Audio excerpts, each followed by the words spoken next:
Alexander's army retreats from the Indus, a defeated serpent leaving dust. Soldiers trudge, armor dulled, spirits broken. Across the river, Indian observers watch. Fear and curiosity paint their faces, awe mixing with understanding. The river marks the edge of empire, a natural boundary holding back the tide of conquest. The air crackles with unspoken anticipation, a power vacuum waiting to be filled by destiny's hand. Sunlight paints the forest floor as Chandragupta trains, his youthful face set with fierce resolve. Chanakya's eyes, sharp and assessing, miss nothing. His presence is a shadow of expectation. Again, your stance is weak, Chanakya barks, his words like a whip cracking in the still air. Chandragupta, gritting his teeth, retorts, I will not falter, Acharya. I will overthrow them. Desire alone is not enough, Chanakya warns, his gaze piercing. Are you willing to sacrifice everything? Chandragupta's voice rings with conviction. Everything. For Bharat. In a dimly lit hut, Chanakya pores over ancient texts, his piercing eyes reflecting the flickering lamplight. Surrounded by stacks of forgotten wisdom, his brow is furrowed in deep concentration. He gestures, envisioning a unified India, his hands sketching the boundaries of a mighty empire. The Arthashastra. This is more than just a book, Chanakya declares, his voice resonating with conviction. Within these pages lies the path to unite this fragmented land, he proclaims, a revolution brewing in his eyes. Chandragupta's army encircles Pataliputra, a steel serpent tightening its grip. Iron clashes against stone as the siege unfolds, a symphony of war. Inside, the Nanda court revels and feasts, a stark contrast to the grim faces outside. Opulence and determination collide, painting a vivid tableau of impending doom.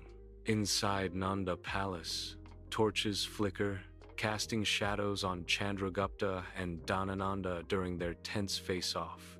Dhanananda's arrogance fills the air, his eyes reflecting disdain as he confronts Chandragupta. Chandragupta stands firm, his unwavering gaze mirroring a burning resolve against the king.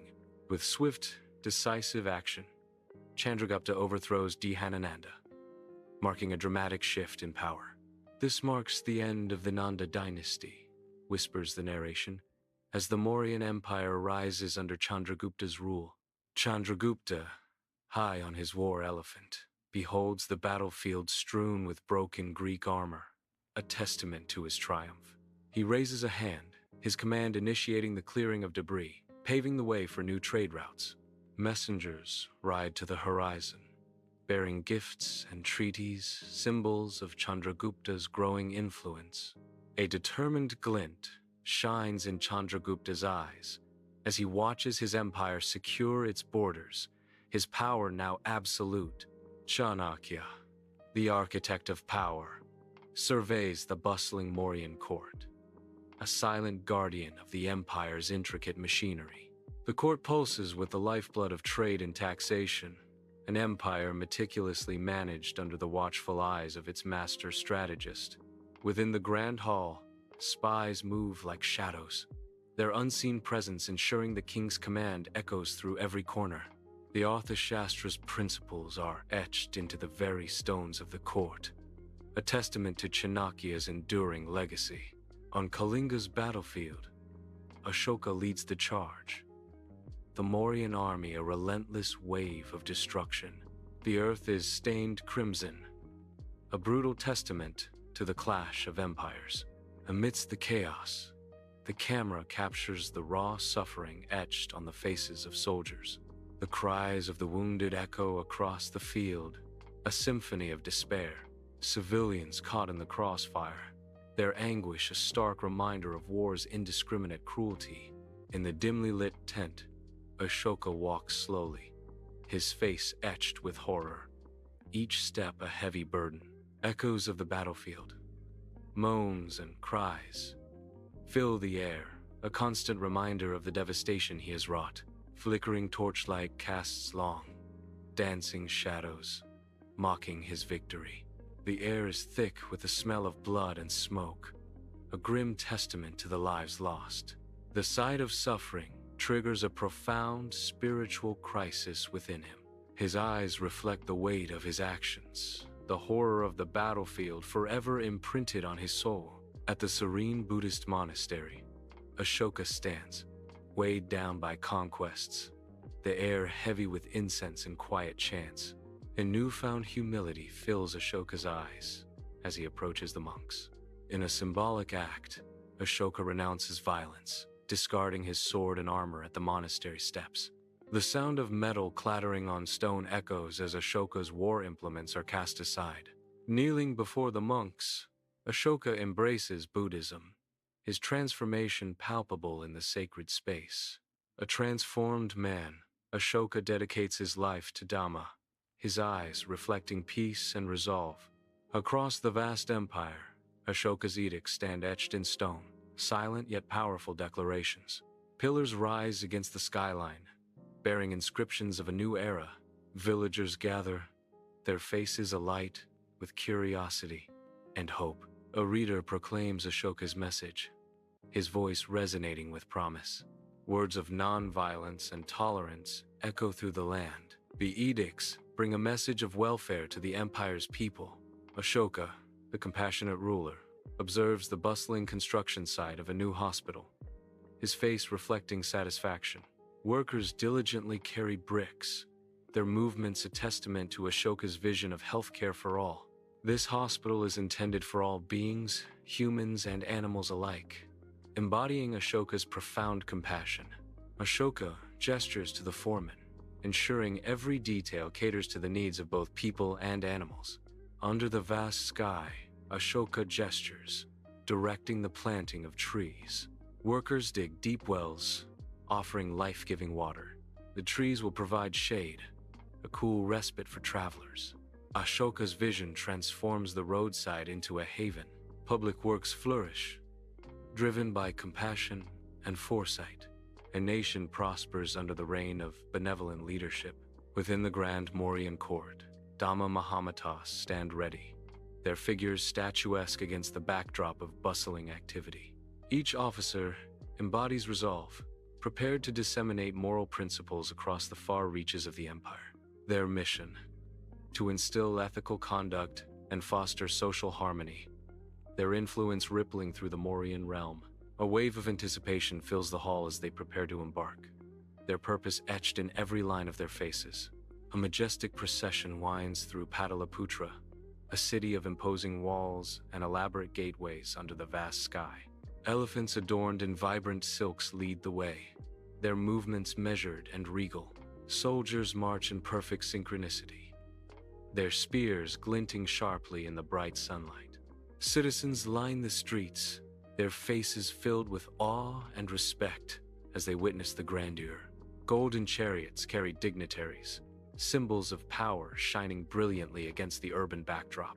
Pataliputra stands as a testament to Mauryan might, a sprawling metropolis bustling with life and splendor. The Gupta court is alive with vibrant energy as a historic day unfolds. Chandragupta, one, regal and commanding, prepares to exchange vows. A Lichavi princess stands beside him, embodying grace and diplomatic strength. Their union symbolizes a powerful alliance, the bedrock of a future empire. Anticipation hangs heavy as the strategic importance of their marriage dawns on all. On the battlefield, Chandragupta stands tall, his armor gleaming under the sun. His army stands behind him, weapons raised, ready for Digvijaya. The battlefield stretches out, a canvas of dust and anticipation.